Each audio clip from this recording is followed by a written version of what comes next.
Welcome. This is a story called The Nights Something Strange Happened. It was Halloween, and at the time, I was 10 years old, just being a kid and having fun, getting candy, like every other kid. I was going house to house getting candy with my older brother, John. He was 14. He had one more year until he couldn't get any more candy by trick-or-treating, so we had to make it count. When me and my brother were about done trick-or-treating, we noticed some people following us in Grim Reaper costumes. We couldn't tell if they were teens or adults because the costumes hid their faces.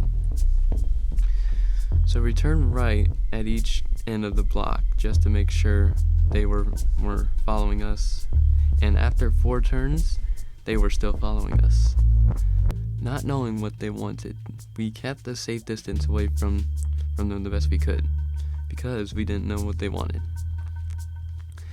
As they got closer, me and my brother were starting thinking, how could we make them stop following us? We had to think fast, because they were getting closer, and our house was a bit of ways. Then, my brother pulled me into a group of people, acting like we knew them, and said, "Yo, what's up? It's been a while, man. How have you been?"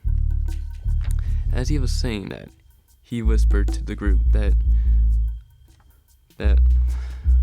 what was going on, and they understood why.